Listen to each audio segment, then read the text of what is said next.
A woman was driving back to her home in California from Washington to California. It was late evening and snow had begun to fall before she finally reached the little Oregon town where she planned to spend the night. Tired and ready for a hot meal and a good night's sleep, she stopped at the first place she came upon. It was an old hotel on the main street. The lobby had a musty odor. The seedy clerk behind the desk signed Heron. Her room was on the third floor, room 310. An elderly bellhop helped her with her luggage. As soon as the door was opened, a blast of hot air struck the woman full in the face. With the hot air came something else, something she could not define but that filled her with dread. It was heavy and depressing, she explained, with the strong scent of the evil. She felt as if she was about to faint. All she said was, "It's awfully hot." Haunted Hotel Room 310. This is a genuine photo of the haunted hotel room in question. Room 310. The bellhop tinkered with the radiator knobs. Then he opened the window and left. The room began to cool off, but the feeling of despair and dread grew stronger. It centered on the open square of black window space. The terror seemed to speak in her mind.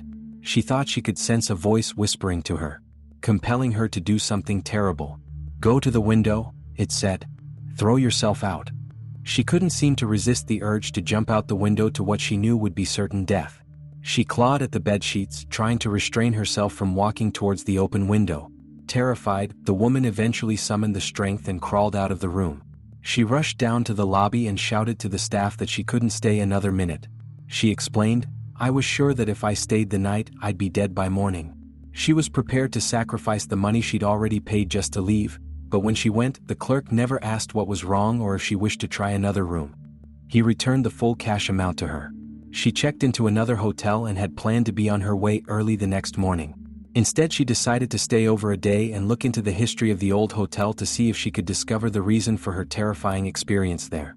She visited the local library to make a few inquiries. An elderly librarian sat behind the desk. "I'm just wondering," the woman said tentatively, "did anything shocking ever happen in the old hotel?" The librarian looked at her strangely. "How did you come upon that bit of history?" she asked. "It took the hotel a long time to squash the story." The librarian went on to tell what had happened. One evening back in 1948, a couple checked into the hotel as Mr. and Mrs. Oscar Smith. The next morning, hotel employees found the young woman's body lying on the sidewalk outside the hotel beneath room 310. The man who had registered as her husband had disappeared. At first it was ruled suicide, the librarian concluded, but then they pried open her fist and found it clutched a handful of dark curly hair, not her own. So they made a search for the murderer. But he was never found. "By the way," the librarian suddenly added, "isn't that a coincidence?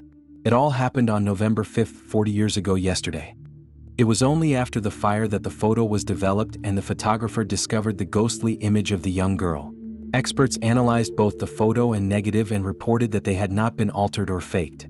Skeptics say that the image of the girl may just be a convenient trick of the light, with smoke, flame and shadow creating an optical illusion at the moment the photographer took his picture.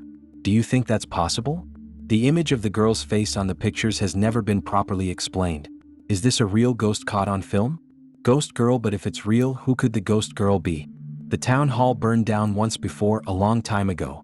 It happened in 1677, and history books say that the fire was started accidentally by a 14-year-old girl called Jane Sherm, when she dropped a candle. Locals maintain that Jane Sherm was one of the people who died in that fire back in 1677 and has haunted the town hall ever since. Some think her ghost continues to haunt the building because of her guilt for starting the original fire that killed so many others. This happened a few months ago when I was in my second year of junior high school. Hanging on the wall at the back of our classroom, there was a suggestion box. It was put there by the teacher, Mrs. Solomon. If any students had ideas for improvements that could be made, we were supposed to write our opinions down in a letter and put it in the suggestion box. Then Mrs. Solomon would read the letters and consider our proposals. One morning when we came to class, someone had crossed out the suggestion part of the sign and written death there instead. The death box caused a bit of a stir in the classroom. Some students thought it was funny, but others were a little disturbed by it. There were rumors that two boys named Derek and Jamal did it as a prank. They were always causing mischief and disrupting class.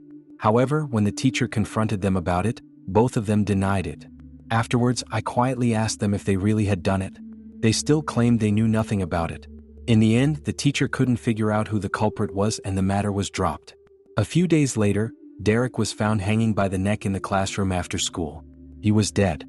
There was a note in the death box that read, "Sorry for annoying everyone in the class." A few days after Derek's funeral, Jamal was also found hanging by the neck in the classroom. In the death box, there was another note that read, "Sorry for annoying everyone in the class." We were all shocked. None of us could understand why two of our classmates would suddenly commit suicide. It was very disturbing. After that, when we came to school, the classroom seemed very creepy. All we could think about was what had occurred there. Soon after that, I transferred to a new school. I had to get used to the new classroom and trying to make a new group of friends. One day, when I got home after school and turned on the TV, I saw a breaking news report. It was about my previous school. Scrolling across the bottom of the screen, I saw the headline, "Teacher Suicide." The news anchor was saying, the teacher who committed suicide was the homeroom teacher of the two boys who were killed. She left behind a suicide note that read, "I always wanted to know what it would feel like to kill. Sorry for all the fuss." I stared at the screen in disbelief. According to the news report, Derek and Jamal had not committed suicide after all. They were murdered by our teacher, Mrs. Solomon. And then she committed suicide. It was all too much to take in, and very hard to believe. Sure, sometimes Mrs. Solomon would scold the students for misbehaving, but she was usually a kind and gentle woman. Why would she do all this? I felt a cold chill run down my spine. I had misbehaved just as much as Derek or Jamal. If I had not been transferred to a different school, perhaps I would have been next. Just then, I heard the sound of the front door opening. My mother was home from work. She came into the room carrying an envelope in her hand. "There was a letter for you," she said. "Why are you so pale? You look like you've seen a ghost." I didn't answer her. Instead, I took the letter and examined it. The envelope was blank. There was no address written on it. I opened it and found a note inside written in big red letters. It read, "Don't think you can escape. 15 days have passed since then, but I'm still afraid to set foot outside my front door. There is an infamous haunted house in Honolulu, Hawaii that the locals call Kaimuki House. Some people call it Hawaii's Amityville Horror. In the summer of 1942, the house was occupied by a single mother and her 3 children. One night, the police were called to her house. They found the hysterical woman in the front yard screaming, 'She's trying to kill my children.'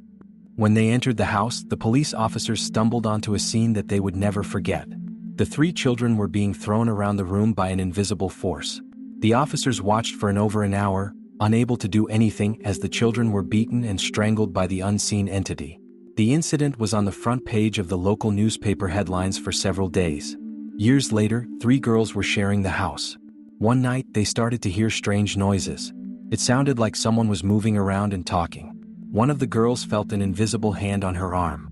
They called the police. When an officer arrived, he found the 3 girls standing outside the house with a look of sheer terror on their faces.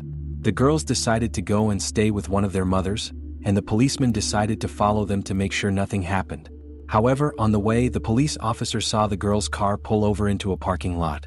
The girl in the front seat was struggling with something invisible that was trying to strangle her. When the policeman jumped out of his car and tried to rescue the girls, he felt a strong calloused hand grab his arm and twist it. Suddenly, the door of the vehicle flew open and the girl was thrown out onto the road. She was clawing at her throat as if someone was choking her.